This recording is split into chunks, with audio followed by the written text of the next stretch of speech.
Shalom, jemaat dikasih oleh Tuhan. Kita bersyukur pada hari ini Tuhan berikan kesempatan bagi kita untuk bersama-sama merenungkan firman Tuhan dari Sabtu 7 Desember 2024. Mari sebelumnya kita akan berdoa terlebih dahulu. Ya Tuhan, kami berterima kasih kalau Tuhan memberikan kesempatan bagi kami untuk boleh bersama-sama kembali belajar firman Tuhan di akhir pekan ini.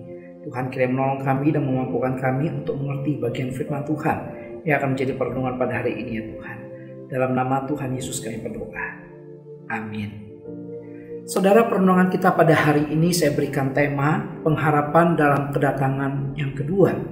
Nats kita terambil dari Ibrani pasalnya ke-9 ayat yang ke-28 yang berbunyi demikian. Demikian pula Kristus hanya satu kali saja mengorbankan dirinya untuk menanggung dosa banyak orang. Sesudah itu ia akan menyatakan dirinya sekali lagi tanpa menanggung dosa, untuk menganugerahkan keselamatan kepada mereka yang menantikan Dia. Saudara, kedatangan Kristus yang pertama yang kita kenal dengan Natal dan kedatangan Kristus yang kedua kalinya adalah dua peristiwa yang tidak dapat dipisahkan satu sama lain. Kedua peristiwa ini memiliki kaitan yang sangat erat, di mana kedatangan Tuhan yang pertama ke dalam dunia adalah sebagai penggenapan janji mesianik yang telah disampaikan kepada umat manusia dalam Lukas pasal 19 ayat yang ke-10 untuk mengalahkan kuasa dosa dan untuk memulihkan hubungan antara Allah dan manusia. Karya keselamatan diawali dengan kelahiran Tuhan ke dalam dunia dan mencapai puncaknya melalui kematian dan juga kebangkitannya dari antara orang mati. Akan tetapi saudara, ini bukanlah akhir dari segala sesuatu, karena pemulihan itu belum terjadi seutuhnya saudara. Pemulihan itu terjadi tatkala Tuhan akan datang kedua kali, di mana Tuhan datang bukan lagi sebagai seorang bayi, tapi Tuhan akan datang sebagai seorang raja dan seorang hakim yang akan menghakimi dunia dengan segala isinya. Wahyu pasal 19 ayat 11-16 mencatatkan demikian. Nah saudara, janji tentang kemuliaan Allah akan dinyatakan dan damai sejahtera akan digenapi, itu terjadi melalui kedatangan Tuhan yang kedua kali. Saudaraku, itulah sebabnya sebagai pengikut Kristus kita harus senantiasa memiliki pengharapan yang teguh akan kedatangan Tuhan yang kedua kali. Karena Tuhan telah mengatakan hal tersebut. Dia berkata bahwa dia pergi untuk menyediakan tempat bagi orang-orang pilihannya, bagi para muridnya, dan dia akan kembali untuk menjemput mereka supaya di mana dia berada, para muridnya pun ada di sana. Kita bisa baca di Yohanes pasal 14 ayat yang ketiga. Saudara, tetapi lebih dari semuanya itu, ada hal penting yang harus kita perhatikan dan harus kita ingat sebagai anak-anak Tuhan yang menanti-nantikan kedatangan Tuhan yang kedua kali, yaitu kita harus memperhatikan kehidupan kita dengan sebaik-baiknya. Kita tidak boleh lengah. Kita harus senantiasa mengerjakan panggilan kita, mengerjakan tugas yang Tuhan percayakan bagi setiap kita, sembari kita terus menantikan kedatangannya yang kedua kali. Nah, itulah sebabnya dalam masa penantian ini ada 3 hal yang harus kita perhatikan. Yang pertama adalah mari kita hidup dalam pengharapan akan kedatangan Tuhan yang kedua kali. Kita nantikan itu dengan pengharapan besar. Kita bisa baca di 1 Petrus pasal yang pertama ayat yang ketiga.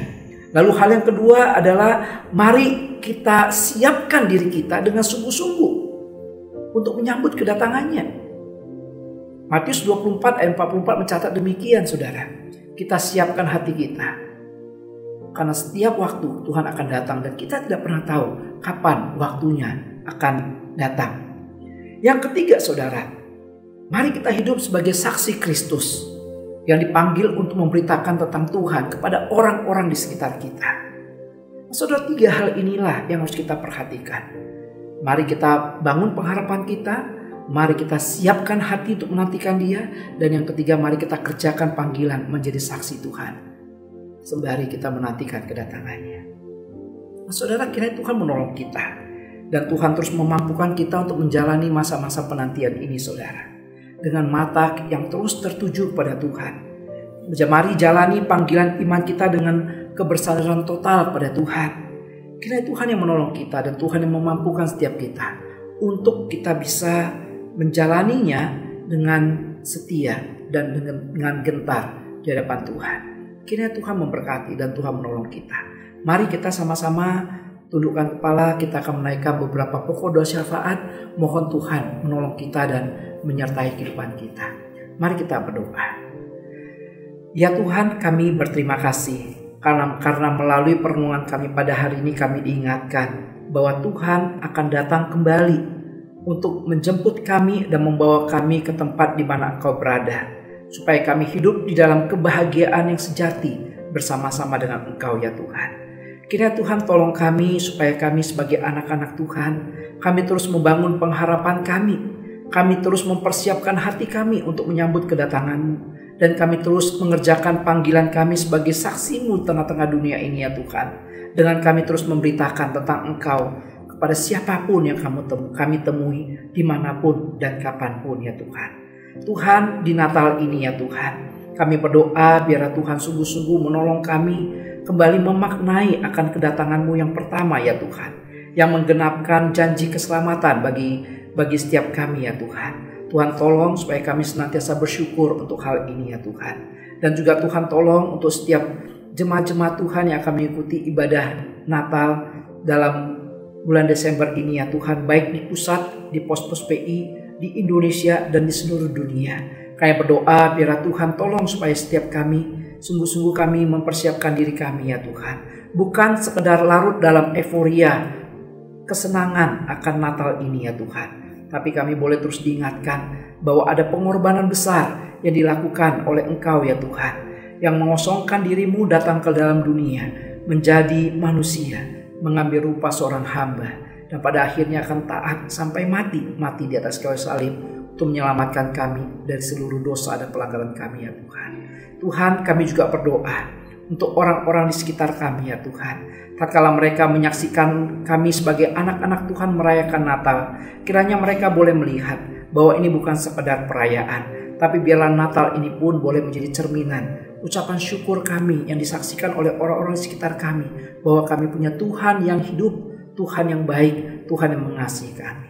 Tuhan, kami juga mau berdoa pada saat ini, menyerahkan gereja kami ya Tuhan, di dalam memasuki tahun yang akan datang ya Tuhan. Kami rindu ya Tuhan, biarlah semangat Natal yang kami bangun di Desember ini dengan tema pembawa berkat, itu boleh mendorong kami ya Tuhan. Di tahun 2025, kami sebagai anggota tubuh Kristus di GKA Sion, baik pusat ataupun pos-pos PI ya Tuhan, kami boleh membawa semangat ini ya Tuhan, untuk menjadi berkat dimanapun kami berada, kapanpun itu ya Tuhan, izinkan kami melakukannya ya Tuhan. Tuhan pimpin dan Tuhan sertai kami. Terima kasih Bapa, kami menitipkan juga bangsa dan negara kami ya Tuhan. Kiranya di momen Natal dan Tahun Baru ini ya Tuhan, Tuhan jauhkan dari segala hal-hal yang tidak kami inginkan ya Tuhan. Biarlah Natal boleh kami lalui dengan damai sejahtera, kami lalui dengan sukacita. Kami anak-anak Tuhan di Indonesia ini boleh merayakan Natal dengan kedamaian dan ketenangan yang daripada Tuhan.